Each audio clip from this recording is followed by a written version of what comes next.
गीता ज्ञान नाव की मजबूत पतवार की तरह है जो तूफानों में जिंदगी की नाव को थामे रखती है, भटकने नहीं देती और लास्ट में मंजिल तक पहुंचा देती है। पंडित जी कभी कभी सोचते हैं कि बचपन में तो हमारे बड़े हमारे साथ होते हैं, हमें भला बुरा बताने और समझाने के लिए।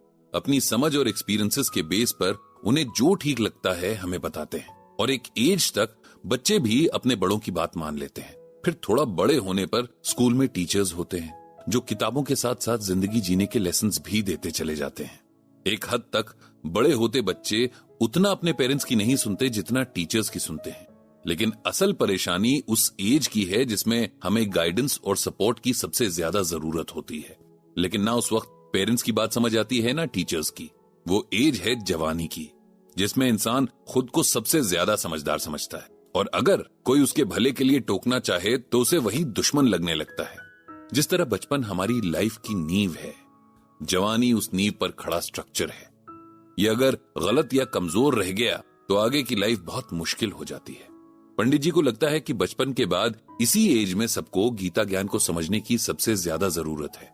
लेकिन इस एज में कोई भी हो, उसे मटीरियलिस्टिक चीजें ज्यादा अट्रैक्ट करती हैं। जहां बात खुद से जुड़ने की, खुद को बनाने वाले से जुड़ने की हो, यूथ या तो सिरे से इनकार कर देता है या मजबूरी में बेमन से कुछ करता है। उन्हें बहुत खुशी होती है जब कोई बच्चा या यंग एज वाला उनसे गीता ज्ञान को जानने और समझने की ख्वाहिश जताता है। पता नहीं क्यों, लेकिन इसी एज ग्रुप के साथ पंडित जी खुद को ज्यादा कनेक्ट कर पाते हैं। ऐसा ही मौका उन्हें एक बार मिला जहां एक साथ बहुत सारे यंग लड़के लड़कियों से उन्हें गीता ज्ञान को बांटने का मौका मिला। एक्चुअली पंडित जी के ब्लॉग के एक रेगुलर रीडर हैं प्रोफेसर धर्मेश मोहन, और उन्होंने अपने कॉलेज के एनुअल फेस्ट में पंडित जी को इनवाइट किया था कि थोड़ा टाइम निकालकर अगर आ सकें और बच्चों से मिल सकें तो उन्हें बहुत खुशी होगी। पंडित जी ने खुशी से हां भी कर दी। हालांकि प्रोफेसर साहब ने थोड़ा झिझक के साथ ये भी कहा था कि हो सकता है क्राउड कम रहे, क्योंकि यंगस्टर्स इन सब बातों में कम ही दिलचस्पी लेते हैं। जिस पर पंडित जी ने कहा कि अगर एक भी बच्चा वहां मौजूद रहा तब भी उन्हें खुशी होगी, क्योंकि अगर एक लाइफ भी गीता ज्ञान से बेटर होती है तो ये अपने आप में बहुत बड़ी बात होगी। इस तरह पंडित जी का उस फंक्शन में जाने का प्रोग्राम तय हुआ। पंडित जी जब कॉलेज पहुंचे तो उन्हें अपने कॉलेज के दिन याद आ गए। तब में और अब में काफी कुछ बदल चुका है।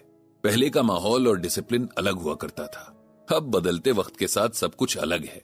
बाकी बुजुर्गों की तरह पंडित जी इस बात की शिकायत भी नहीं करते, क्योंकि वे जानते हैं कि टाइम के साथ सब कुछ बदलता है और ये हमेशा से होता आया है। जो जितनी जल्दी चेंज को एक्सेप्ट कर लेता है वो उतना ही सुखी रहता है। प्रोफेसर साहब ने सेशन के लिए बहुत अच्छा अरेंजमेंट किया था।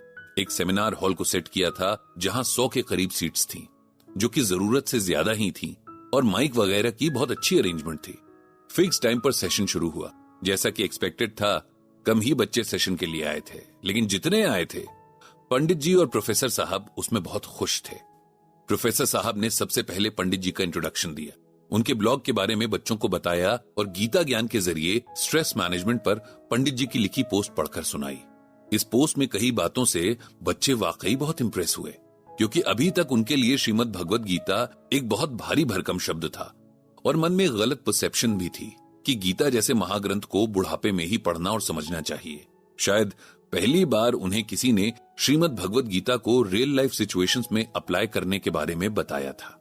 जब इंट्रोडक्शन हो गई तब पंडित जी ने प्रोफेसर साहब को और वहां बैठे सभी बच्चों को थैंक यू कहा, और फिर कहा कि ज्यादा टाइम न वेस्ट करते हुए सीधे उस टॉपिक की तरफ बढ़ते हैं जिसके लिए उन लोगों ने अपना टाइम निकाला है। पंडित जी ने ऑडियंस से कहा कि वे लोग जिस भी लाइफ सिचुएशन पर बात करना चाहें कर सकते हैं। तब एक स्टूडेंट ने खड़े होकर सवाल किया कि अगर सब कुछ पहले से तय है, हमारा भाग्य हमारे पिछले कर्मों से बन चुका है, तब हम इस जन्म में मेहनत क्यों करें? कहा जाता है कि होता वही है जो भाग्य में लिखा गया है, तब कोई कुछ भी कर ले उससे क्या फर्क पड़ता है? यह सवाल एक ऐसा सवाल था जो पंडित जी से लगभग हर सेशन में पूछा ही जाता था। यहां भी पूछा गया तो उन्हें हैरानी नहीं हुई। हैरानी तो तब होती अगर नहीं पूछा जाता। पंडित जी ने कहा कि पहले कुछ और क्वेश्चंस भी ले लेते हैं और फिर देखते हैं अगर वो वापस में कनेक्ट करते हैं तो सबके आंसर्स साथ मिल जाएंगे। इस तरह बात और अच्छे से समझ भी आ जाएगी और टाइम भी बच जाएगा। अगला क्वेश्चन भी मिलता जुलता ही था कि कर्म की क्वालिटी कैसे तय होती है। एक सब्जेक्ट पर एक ही प्रोफेसर से पढ़कर एक के बनाए नोट्स पढ़कर 2-3 दोस्त एग्जाम की प्रिपरेशन करते हैं, लेकिन तीनों का रिजल्ट एकदम अलग होता है, जबकि तीनों ने एक जैसा ही कर्म किया था। पंडित जी ने फिर उनके सवालों के जवाब देने शुरू किए। उन्होंने बताया कि इसमें कोई शक नहीं है कि हमारे कर्मों से ही हमारा भाग्य बनता है। आत्मा एक शरीर से दूसरे शरीर में जाती है और साथ में पिछले कर्मों का बोझ भी लेकर जाती है। यही कर्म अगले जन्म में उसकी किस्मत बन जाते हैं। लेकिन इंसान बस ये सोचकर नहीं बैठा रह सकता है कि अगर भाग्य में लिखा है तो मिल ही जाएगा। गीता में भगवान श्री कृष्ण कर्म की इंपॉर्टेंस को बार बार बताते हैं, क्योंकि बिना कर्म के कुछ नहीं है। पिछले जन्म के कर्मों से बने भाग्य का फल भी तभी मिलेगा जब आप इस जन्म में कर्म करेंगे। अब इसे ऐसे समझिए कि आपके भाग्य में आज बहुत अच्छा खाना लिखा है, लेकिन वो आपको यहां बैठकर नहीं मिलेगा। उसके लिए आपको कैंटीन तक जाना होगा, खाना प्लेट में डालना होगा और अपने हाथों को मुंह तक लेकर आना होगा। भाग्य बिना कर्म किए फल नहीं देता है। भगवान तो यहां तक कहते हैं कि सब कुछ अपने वश में होते हुए भी मुझे भी यानी भगवान को भी कर्म करना पड़ता है। फिर हम इंसानों की तो बिसात ही क्या है। इसीलिए आप ये समझिए कि अपने भाग्य को एक्सेस करने के लिए कर्म ही एक रास्ता है जिससे कोई भी भाग नहीं सकता है। फिर उन्होंने दूसरे क्वेश्चन की तरफ रुख किया, जिसमें पूछा गया था कि कर्म की क्वालिटी कैसे तय होती है। यह शायद पूछने वाले का मतलब था कि कर्म का फल कैसे तय होता है। पंडित जी ने बताया कि भगवान श्री कृष्ण ने गीता में कहा है कि युक्तः कर्म फलम त्यक्त्वा शांतिम आपनोति नैष्ठिकीम अयुक्तः काम कारेण फले सक्तो निबध्यते। इस श्लोक का मतलब समझने के लिए हमें कर्मों को समझना पड़ेगा, उनके क्लासिफिकेशन को समझना पड़ेगा जो इस तरह से है। कर्मों का फल हमें मेनली 4 तरह से मिलता है। सबसे पहला होता है दृष्ट कर्म फल।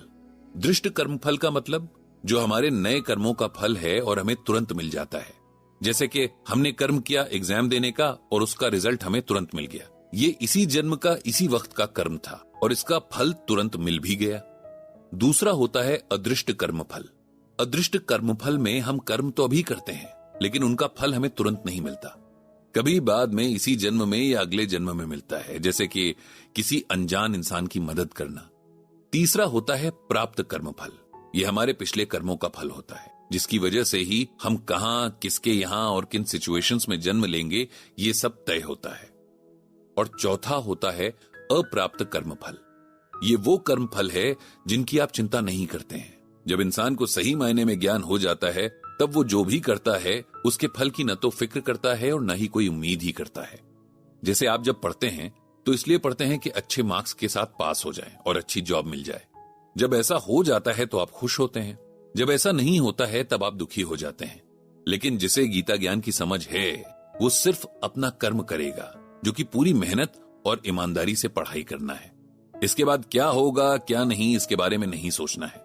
किसके कितने मार्क्स आए कितने नहीं आए ये भी नहीं सोचना है। हमारे कंट्रोल में सिर्फ हमारा कर्म है, इसका रिजल्ट नहीं, क्योंकि रिजल्ट को बहुत सारे और फैक्टर्स भी कंट्रोल करते हैं। जिसने ये समझ लिया समझिए उसकी लाइफ सफल है।